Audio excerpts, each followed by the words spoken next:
नमस्कार मंडळी, मी तुमचा लाडका मित्र वरद विजय चव्हाण आणि मी तुम्हा सर्वांचं माझ्या युट्यूब चॅनलमध्ये स्वागत करत आहे. म्हणजे काल रिलीज झाला होता एक नवीन मराठी सिनेमा, ज्या सिनेमाचं नाव होतं घरत गणपती.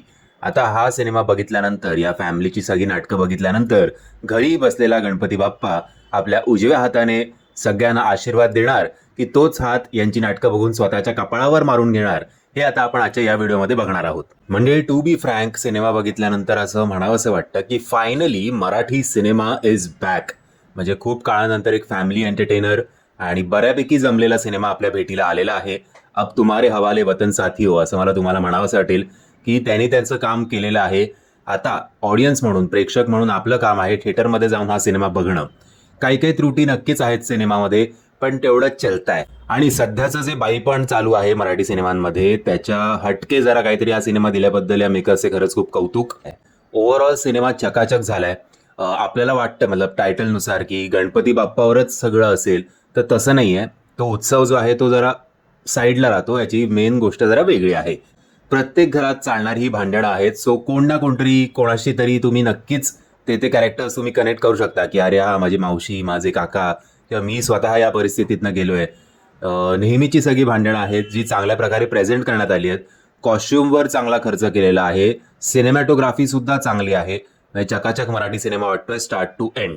स्टोरी वाईज बघायचं झालं तर ट्रेलरमध्येच तुम्हाला बऱ्यापैकी अंदाज आलेला आहे की काय काय फॅमिलीमधली भांडणं आहेत ती. थोडं काही काही लोकांचा पास्ट सुद्धा आहे. तो पास्ट काय आहे ते मी तुम्हाला आत्ता सांगत नाही, ते तुम्ही थिएटरमध्ये जाऊन बघा. कोकणातली ही स्टोरी आहे, बट जे कोकणातले मेन कॅरेक्टर्स आहेत त्यांच्या तोंडी जर तिकडची लोकल भाषा मालवणी बिलवणी अशी जर दिली असती त्यांना, तर ते जास्त कनेक्टिंग वाटलं असतं.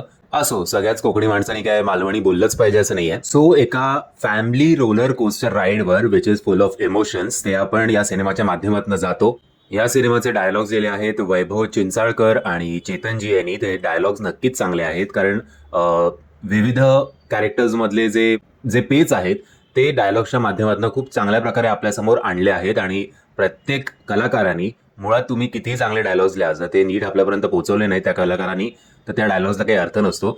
सो प्रत्येक कलाकाराचं सुद्धा कौतुक की त्यांनी खूप छान प्रकारे आपल्यापर्यंत ती वाक्य पोहोचवली. कलाकारांचं बघायला झालं तर सगळेच खूप दिग्गज कलाकार आहेत या सिनेमामध्ये. सो प्रत्येकाचा एक वेगळाच असा पण फॅन बेस आहे. मी ट्रेलरमध्ये म्हटलंच होतं की हा सिनेमा मी बघणार आहे फक्त आणि फक्त अजिंक्य देव आणि अश्विनी भावे यांच्यासाठी.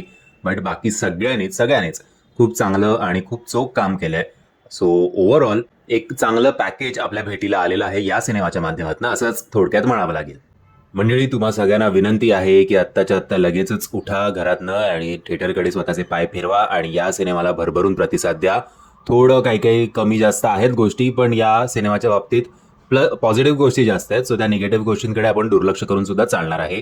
आणि या सिनेमाला जर आपण प्रोत्साहन दिलं तर अशा प्रकारचे फॅमिली एंटरटेनर्स जास्त आपल्या भेटीला येतील. मी आशा करतो तुम्हाला हा व्हिडिओ आवडला असेल. जर तुम्हाला हा व्हिडिओ आवडला असेल तर प्लीज या व्हिडिओला लाईक, शेअर आणि चॅनलला सबस्क्राईब करायला विसरू नका. जय हिंद, जय महाराष्ट्र.